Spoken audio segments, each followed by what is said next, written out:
په درې کسانو پسې مونځ کول دا مکروه تحریمی دی، بلکې حرام دی. په درې کسانو پسې مونځ کول دا حرام دی. مولا قاری رحمه الله تعالی لیکلی دی په درې کسانو پسې مونځ کول، درې کسان ځان د پاره امامان جوړول، درې کسان داسې دي چې هغه همیشه د پاره د یو محلي امام شي، د جماعت امام شي. په دې پسې مونځ کول دا مکروه تحریمی دی، حرام دی.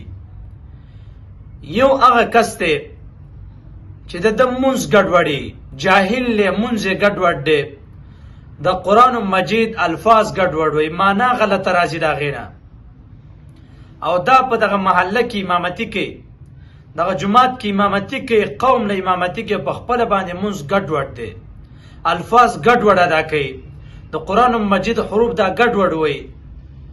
نو مولا قاری رحمه الله لیکلی دی په داسې کس همیشه د پاره امام جوړول دا مکروه تحریمی دی، حرام وتلی بلکې حرام دی.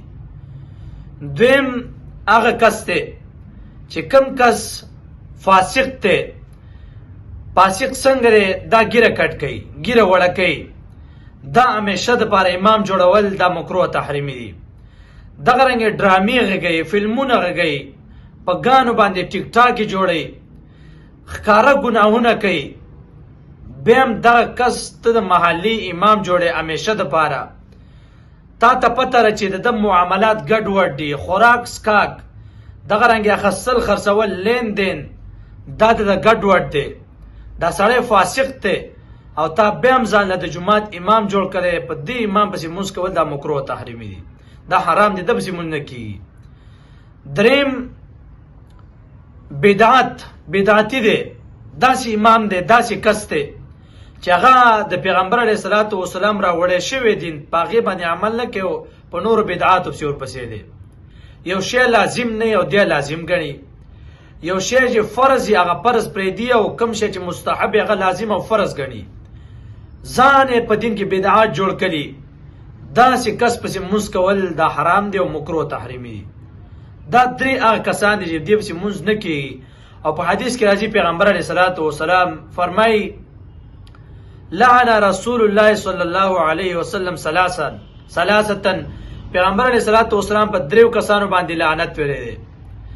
یو رجل اما قوما، هغه سړی دی چې دا قوم له امامتي کې وهم له کارهون، دا قوم یې بد ګڼي، دا قوم وایي چې دا څنګه امام دی، قوم یې بد ګڼي، خبرې پسې کوي، دغه رنګ قوم خوښ نه دی، دا بیا هم راغلی دی خون په شاندې په جومات کې پروت دی، د پسې پیغمبر علیه الصلاة والسلام فرمایي مونځ نه کېږي، پیغمبر پې لعنت ویلی دی.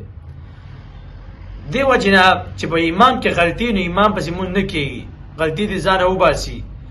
او کو بیزې مقتدیان داسي چې هغه د امام نه بیزې خپایي، مطلب څه وجه نشته، اخلاق یې صحیح دي، ګناه نه کوي، الفاظ یې صحیح دي، بدعتي نه دی، اخلاق او د هر څه نه برابر دی، اخیستل خرڅول، خوراک سکاک برابر دی، قوم بیا هم نه لګي، نو دا بیا د قوم غلطي ده، په داسې امام باندې پیغمبر بیا لعنت نه دی ویلی.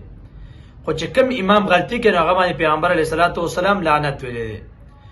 دویم هغه زنانه چې کوم زنانه د خپل خاوند څخه شپه کي، او دا خاوند د ښځې نه خپوي، نو پیغمبر علیه الصلاة والسلام په داسې زنانه باندې، په داسې ښځه باندې لعنت ویلی دی. او دریم هغه انسان چې کله اذان کیږي او دی واوري چې حی علی الفلاح، دا اذان واوري، دا بیا په کور کې پروت دی، جومات ته نه ځي، عذر یې نشته،